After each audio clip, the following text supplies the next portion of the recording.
ಓಂ ಶಾಂತಿ. ಆತ್ಮರುಗಳನ್ನು 5 ಪ್ರಕಾರದಲ್ಲಿ ವಿಭಜಿಸಲಾಗಿದೆ.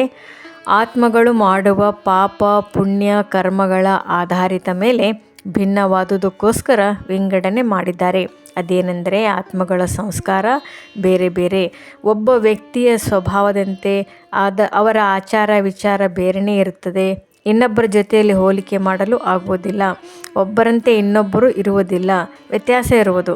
ಅದಕ್ಕೋಸ್ಕರ ಹೇಳುವುದೇನೆಂದರೆ ಪ್ರತಿಯೊಬ್ಬ ವ್ಯಕ್ತಿಯು ಈ ಜಗತ್ತಿನಲ್ಲಿ ಏನಾಗಿದ್ದಾನೆ, ಯುನಿಕ್ಯೂ ಅಂದರೆ ಆ ವ್ಯಕ್ತಿಯಂತೆ ಮತ್ತೊಬ್ಬ ವ್ಯಕ್ತಿ ಬೇರೆ ಯಾರು ಇಡೀ ಜಗತ್ತಿನಲ್ಲಿ ಇರಲಿಕ್ಕೆ ಸಾಧ್ಯನೇ ಇಲ್ಲ.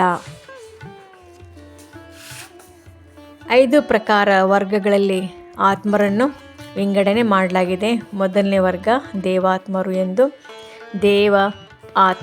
ದೇವಾತ್ಮರು ಯಾರು ಎಲ್ಲ ದೈವಿ ಮೌಲ್ಯಗಳನ್ನು ಹೊಂದಿದ್ದಾರೆ, ಯಾರಲ್ಲಿ ಅಂಶ ಮಾತ್ರ ವಿಕಾರ ಗುಣವಿಲ್ಲ, ಅವರೇ ದೇವಾತ್ಮರು ಆಗಿದ್ದಾರೆ. ಮರ್ಯಾದಾ ಪುರುಷೋತ್ತಮರು, ಅಹಿಂಸಾ ಪರಮೋಧರ್ಮಿಗಳು ಆಗಿರುತ್ತಾರೆ. ನಿರ್ವಿಕಾರಿ, ಸಂಪೂರ್ಣ ಪವಿತ್ರ ಆಗಿರುವರು ದೇವಾತ್ಮರು ಸ್ವರ್ಗದಲ್ಲಿರುತ್ತಾರೆ. 33 ಕೋಟಿ ದೇವತೆಗಳು ಎಂದು ಮಹಿಮೆ ಮಾಡುತ್ತೇವೆ. ಎರಡನೇ ವರ್ಗ ಆಗಿದೆ ಧರ್ಮಾತ್ಮರು. ಇವರು ಧರ್ಮ ಬೋಧಕರು ಹಾಗೂ ಅವರ ಮೂಲಕ ಧರ್ಮದ ಸ್ಥಾಪನೆ ಆಗುವುದು. ಪ್ರತಿಯೊಂದು ಧರ್ಮವನ್ನು ಆಯಾ ಧರ್ಮಸ್ಥಾಪಕರು ಬಂದು ತಮ್ಮ ಧರ್ಮ ಸ್ಥಾಪನೆ ಮಾಡಿದರು. ಧರ್ಮಾತ್ಮರು ಕೆಲವರು ಅಲ್ಪ ಸಂಖ್ಯೆಯಲ್ಲಿ ಹೇಳಬಹುದು. ಮೂರನೇ ವರ್ಗ ಮಹಾತ್ಮರು ಮಹಾನ್ ವ್ಯಕ್ತಿತ್ವ ಉಳ್ಳವರೇ ಮಹಾತ್ಮ ಆಗಿದ್ದಾರೆ. ಶ್ರೇಷ್ಠ ಗುಣ ಧರಿಸಿ ನುಡಿದಂತೆ ನಡೆದವರು ಅವರಿಗೆ ಮಹಾತ್ಮರೆಂದು ಕರೆಯುವರು. ಮಹಾತ್ಮರು ಕೂಡ ಕೆಲವರು ಆಗಿದ್ದಾರೆ.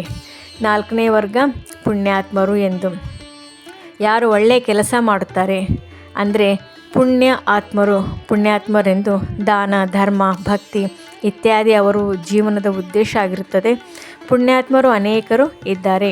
5ನೇ ವರ್ಗ ಪಾಪಾತ್ಮರು ಅಂದರೆ ಪಾಪಾತ್ಮರು ಅನೈತಿಕ ಕಾರ್ಯವನ್ನು ಮಾಡುವರು, ಇನ್ನೊಬ್ಬರಿಗೆ ದುಃಖ ಕಷ್ಟ ಕೊಡುವರು, ಪಾಪಕರ್ಮ ಮಾಡುವರು ಪಾಪಾತ್ಮರು ಆಗಿರುತ್ತಾರೆ. ಸಮಾಜದಲ್ಲಿ ಅನೇಕ ಬಗೆಯ ಸಮಸ್ಯೆಗಳು, ಗೊಂದಲಗಳು, ಜಗಳ, ಕದನ, ಈರ್ಷೆ, ದ್ವೇಷ, ಕೊಲೆ, ಸುಲಿಗೆ ಹೀಗೆ ಅನೇಕ ಬಗೆಯ ಕುಕರ್ಮಗಳು ನಡೆಯುತ್ತದೆ. ಪಾಪಾತ್ಮರು ಅನೇಕ ಇದ್ದಾರೆ. ಅದೇ ಪ್ರಕಾರ ನಾವು ಯಾವ ಬಗೆಯ ಕರ್ಮವನ್ನು ಮಾಡುತ್ತೇವೆ ಅಂದರೆ ಅದೇ ಪ್ರಕಾರ ನಮ್ಮ ಸಂಸ್ಕಾರ ರೂಪಿತ ಆಗ್ಬೋದು. ಸಂಸ್ಕಾರ ಅಂದರೆ ಯಾವ ಕರ್ಮವನ್ನು ಇಂದ್ರಿಯಗಳ ಮೂಲಕ ಮಾಡಿಬಿಡುತ್ತೇವೆ ಅದು ಆತ್ಮನಲ್ಲೇ ಸಂಸ್ಕಾರ ರೂಪದಲ್ಲಿ ರೆಕಾರ್ಡ್ ಆಗುವುದು. ಭ್ರುಕಟಿಯ ಮಧ್ಯ ತಿಲಕ ಇಡುವಂತಹ ಸ್ಥಾನದಲ್ಲಿ ಆತ್ಮಜ್ಯೋತಿ ಸ್ವರೂಪದಲ್ಲಿ ಇರುವುದು. ಶರೀರಕ್ಕೆ ಮುಳ್ಳು ಚುಚ್ಚಿದರೆ ಗಾಯಗೊಂಡರೆ ಆತ್ಮಕ್ಕೆ ನೋವು ಆಗುವುದು. ಅಂದರೆ ಆತ್ಮದ ಶಕ್ತಿ ಶರೀರದಲ್ಲಿ ವ್ಯಾಪಕ ಆಗಿದೆ. ಸತ್ತ ಬಳಿಕ ಸುಟ್ಟರೂ ನೋವು ಆಗೋದಿಲ್ಲ. ಆವಾಗ ಆತ್ಮ ಶರೀರದಲ್ಲಿ ಇರುವುದಿಲ್ಲ.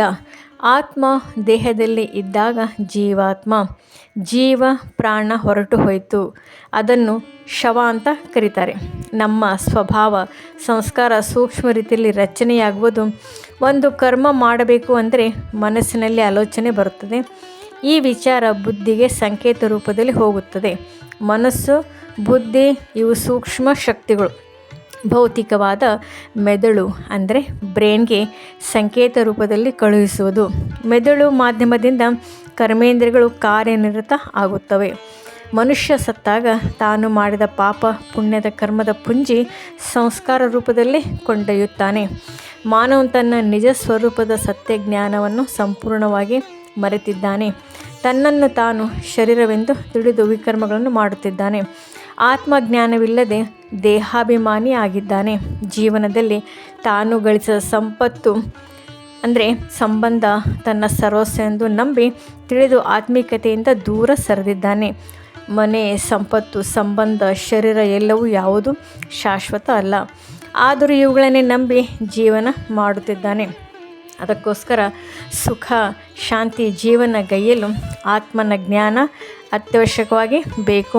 ನಾನು ನನ್ನದು ಈ ಪದಗಳನ್ನು ನಾವು ಬಳಸುತ್ತೇವೆ, ದಿನಾಲು ಇದನ್ನು ಪ್ರಯೋಗಿಸುತ್ತೇವೆ. ನಾನು ಈ ಶಬ್ದವು ಆತ್ಮಕ್ಕೆ ಅನ್ವಯಿಸುವುದು.